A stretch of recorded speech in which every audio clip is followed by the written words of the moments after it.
In the year 70 AD, Roman legions sacked and burned Jerusalem. Israel would remain a nation in exile for nearly 2,000 years. But in the aftermath of World War II, the people of the book returned home.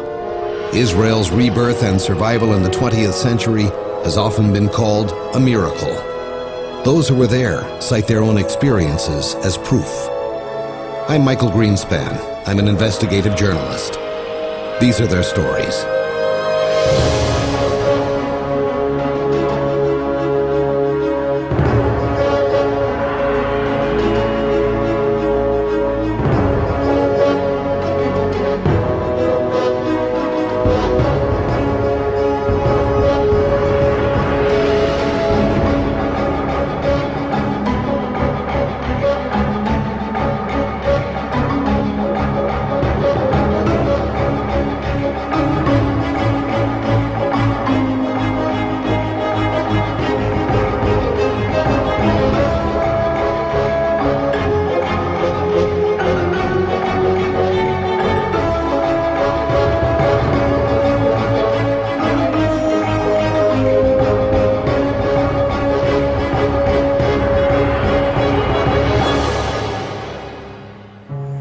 Some days my search for miracles in Israel feels more like a search for truth itself.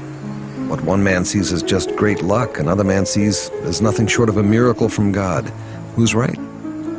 Perhaps it's like one historian told me, that God usually performs miracles in such a way that you can choose to believe or not. But some stories step outside the realm of good luck. You either have to believe or you don't. There's no middle ground. I'm meeting a former army commander in Jerusalem today with such a story from the Six-Day War in 1967.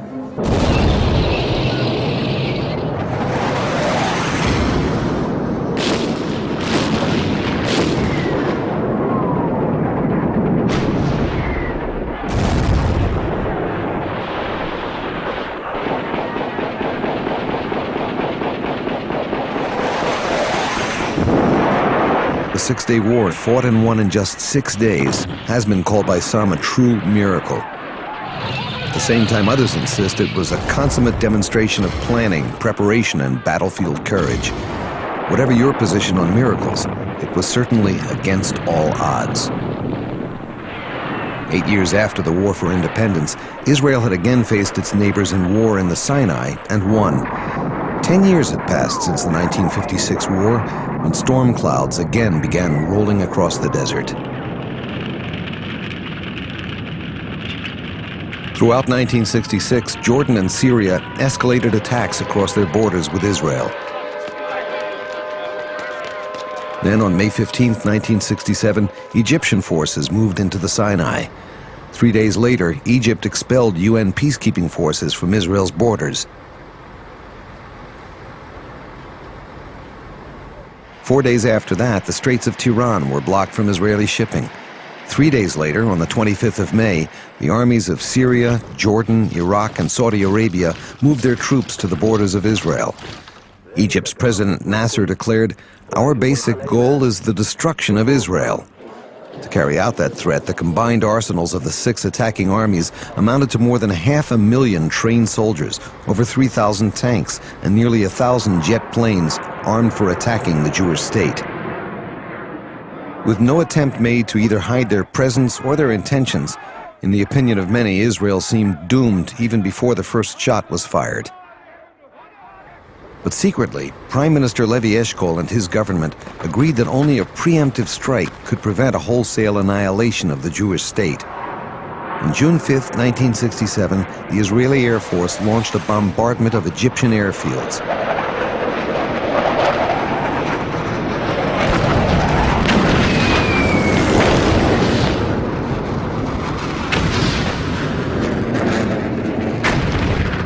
By the day's end, 298 Egyptian planes had been destroyed.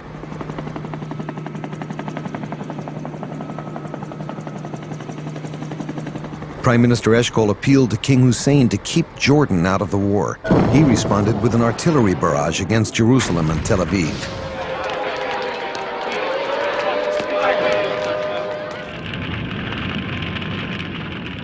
Among those determined to liberate Jerusalem for Israel's Jews was a young battle commander named David Yaniv. David, what were you doing here back in 1967? We came in here to find another route to come into the old city where we can use tanks. Because most of the operation was done by footwork, you know, like paratroopers and so on. And we were trying to find a way where we can come in with tanks just in case. The scouting we did on the French Hill, looking down, because the roads were wider there, so tanks could come through. Of course, until the old city, that's when they narrowed again. חייך, יניב. חכה רגע, רוצים לנוח. יופי. בקצב הזה הסיור שלנו יסתיים אולי אחרי המלחמה. אל תדאג, דוד. העיר לא תברח. כן? ולא נראה לי גם שהמלחמה תסתיים עד הערב. יופי. אני רק מקווה שגם בני דודינו הירדנים חושבים כמוך. תגיד, אתה באמת חושב שהם יכניסו לפה טנקים? לא, אבל אם הם יחליטו... חבר'ה, לתפוס מחסה! הירדנים באים! מהר!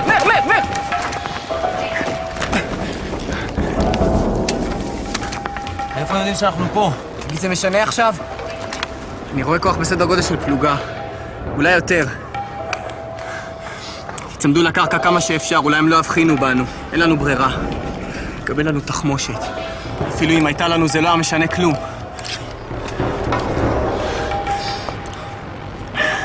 לא יהיה להם שום בעיה להשתלט עלינו ולקחת את כל הצילומים והרשימות. ליאור. כן. יש עליך רימון בחגור? כן. אם הם יתקרבו, תשתמש בו ותוודא השמדת המצלמה וכל החומר שאספנו. קיבלתי. יצחק, קיבלת? لقد رصدناهم آخر مرة على التلة. يراقب ذلك المكان. سيدي إني أراه.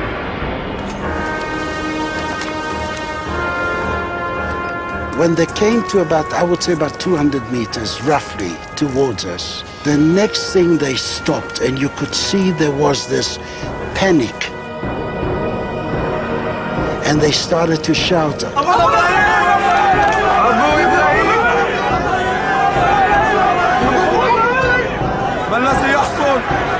Abu Ibrahim, which in Arabic means Father Abraham.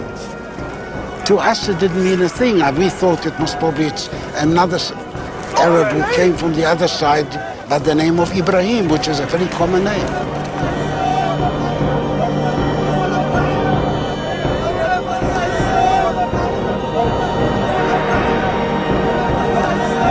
אורחים, ראיתם את זה?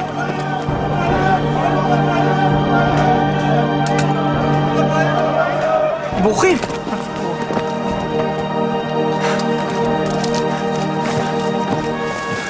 ראיתם את זה?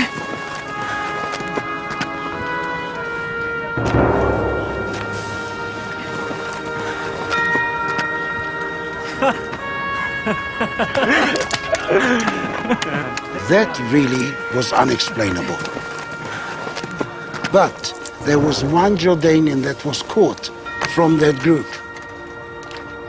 سأقول لكم الحقيقة، لقد رأيت إبراهيم ومن ورائه الملائكة حاملين سيوف كبيرة. Firstly, we found ourselves outnumbered. Now they found themselves outnumbered themselves. And they just ran away. When the interrogators heard this story and when you heard it afterwards, weren't you a bit surprised? It sounds kind of unusual. I was a complete atheist. So I didn't look at it from a religious point of view or anything. I didn't even look at it as a miracle. I just looked at it as a thing, you know, I was happy I was alive. It was later on, the more I thought about it, the more I realized that that was divine intervention. How did other people react when you told them the story that you had actually witnessed a miracle, as it were? Well, you must remember, people who are not religious, and the Israeli society as a whole is a secular society. It's only a small percentage who are religious. And when you tell them the story, they said, yeah, you know, you can tell this to the Marines. But the more you thought about it, and the more you told people what you experienced, I myself realized that I literally lived a miracle. How do you tell the difference between acts of human endeavor and miracles. How do you define that term, miracle? If you believe, then there is nothing to define. If you trust and believe that there is a power that is beyond you, which I believe with all my heart is a divine power, namely God, you don't go any further. You don't have to go any further because you trust him completely. Aryeh Yitzchaki is one of Israel's military historians. Aryeh, I've been hearing all these incredible stories of how, time after time, Israelis find themselves locked in battle in situations in which, by logic, they should be defeated, and yet they emerge victorious. Some of the stories are a matter of luck, a real luck, and you need luck in a war. Some of the other stories are a matter of professionalism, but some of them, I think 30% of them, are real miracles. Give me a specific example. In the Six-Day War, at the third night of the war, a big Egyptian division was in the way to Egypt again.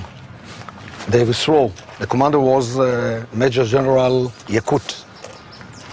In the division, there was 2 infantry brigades, 2 battalions of tanks, and some 72 artillery cannons.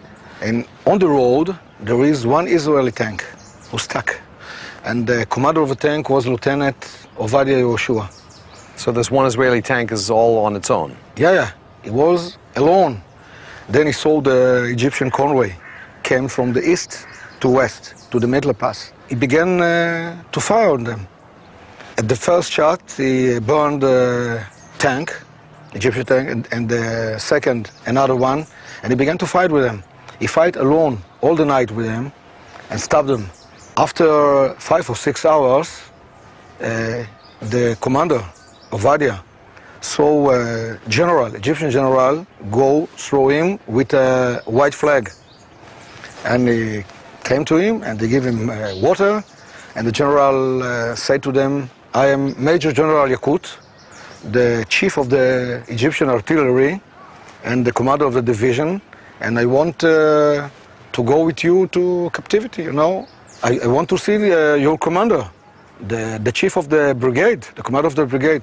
And Ovadia said to him, there is no brigade. I am only 1 tank. You are lying. It's impossible. I fight with 30 or 40 Israeli tanks all over the night. And I told him, dear general, I am alone, you can see, alone in the desert. But where are all the other tanks? They are go to the middle? No. And he don't believe him. And then we take him to the camp prison in Atlit. And I came after the war to talk with the general. And I told him the story. And the general said to me, you are also lying like Lieutenant Ovadia. Where is all the battalion of tanks? And he don't believe us. It was a real miracle. For many, the Six-Day War in 1967 ultimately came down to the battle for Jerusalem. It is the most sacred place in Jewish history. The fight for its control was desperate and difficult. Once the war began to turn in favor of the Israelis, there was enormous international pressure not to attempt a capture of the old city of Jerusalem for fear of Muslim world retaliation. But Israel's history with this city could not go unheeded. There was more passion toward this conquest than any other battle line in the war. Israel had responded to an enemy bent on its destruction. One of those called upon to liberate Jerusalem became one of the war's greatest heroes. Yoram Zamush was a young paratrooper assigned to the capture of the Temple Mount. I met him in front of the western wall of the temple. Yoram, when you first heard that your unit was going to have the mission of breaking through into the old city of Jerusalem, how did you feel? Myself, maybe more than others, had a sense of longing for this city. To think we were about to finally fight in Jerusalem to liberate it. Remembering our parents, grandparents back in Auschwitz, this was the climax of their wishes. When we spoke among ourselves, we felt we were touching and even making history. It was not a very easy thing to get into the old city, was it? The Jordanians were waiting for us. We killed 80 of them during that first battle the night before we arrived ourselves inside the old city.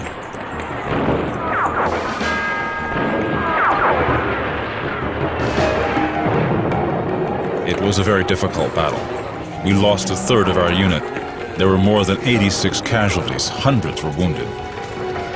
רגע, חכו רגע. קח צעד קדימה. קדם אחת קדימה. The city seemed deserted, but there was a danger of snipers everywhere.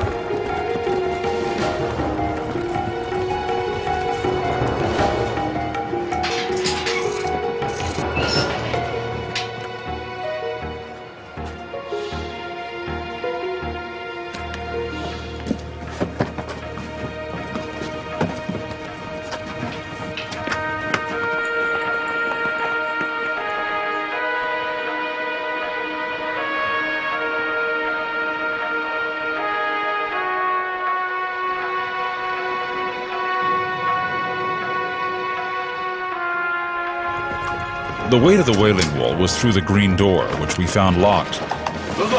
An old Arab man suddenly stepped forward and, speaking in Hebrew, greeted us. He said he wanted peace in the holy city.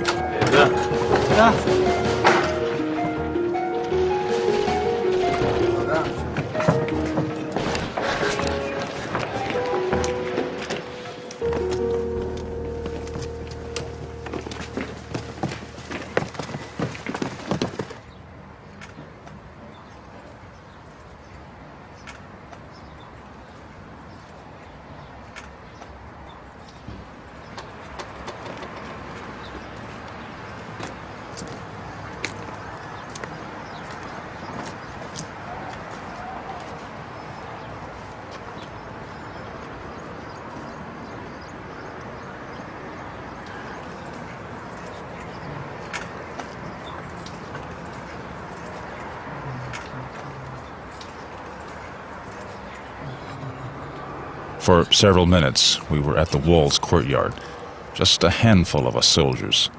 Those first minutes were so quiet, no gunshots. We all prayed, even those of us who weren't great believers.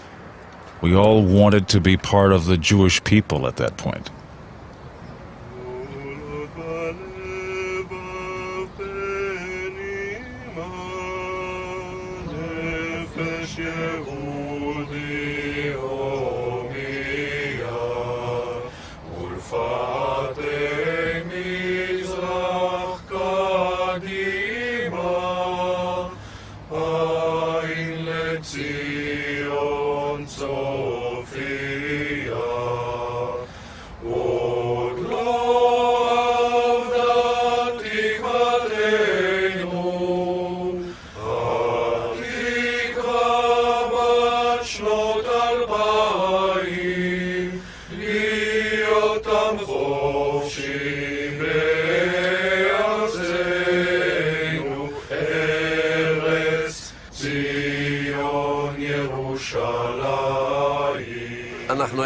We were the messengers of the entire Jewish people throughout all generations. We haven't arrived at this point by accident.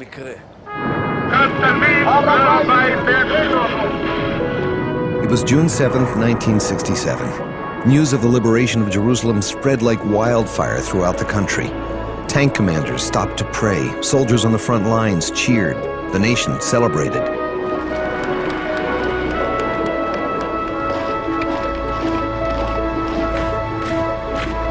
Around the world, faithful Jews and Christians alike wept for joy at the news that 200 centuries of prayer had finally been answered. One man who came to see for himself had a very special reason to thank God for this victory.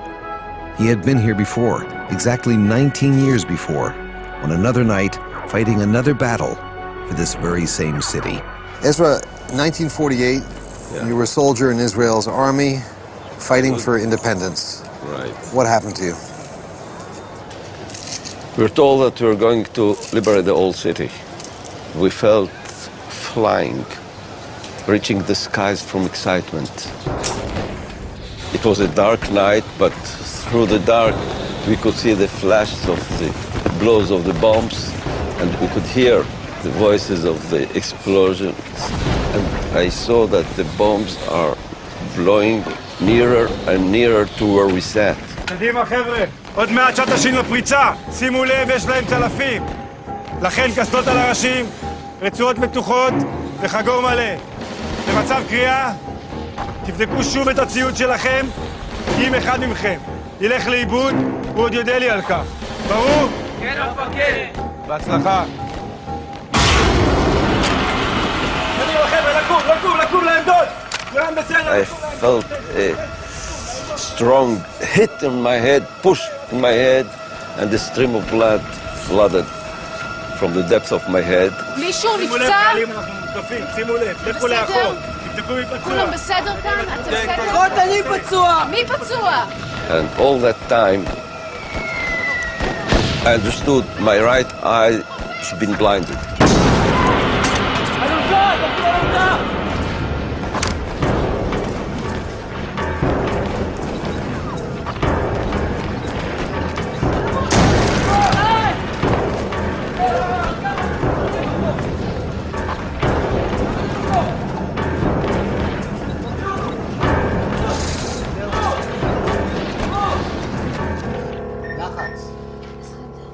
They took me to the surgery room, and the operation lasted the whole day, from morning to the evening.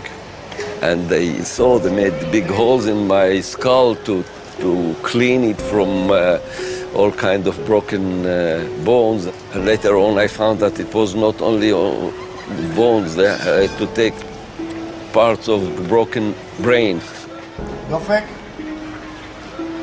I suddenly thought maybe that's the end. Maybe I was bordering between life and death. A sudden tremble. And I felt I was facing God. I can't say how. It's above what I can say in words. I felt he was waiting for my prayer. No, I won't wait. Let him wait. He has so many things to do in his word. So what shall I ask for? I wanted to live. So I said, God, my life is in your hands. You decide if I live. But if you're waiting for me to ask for anything, I would like so much to hear the word that Jerusalem has been liberated.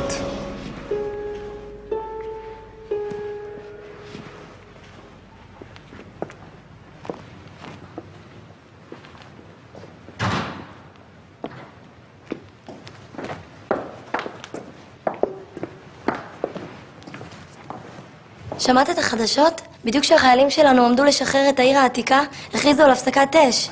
לא שחררו את העיר העתיקה? לא. I can't imagine how hurt I felt. I got out, with the time, I survived miraculously. I managed to get married, to have children, but I live in the other side of the wall.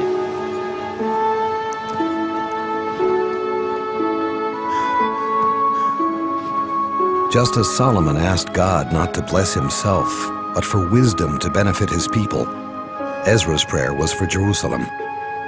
It seemed to go unanswered. What was it?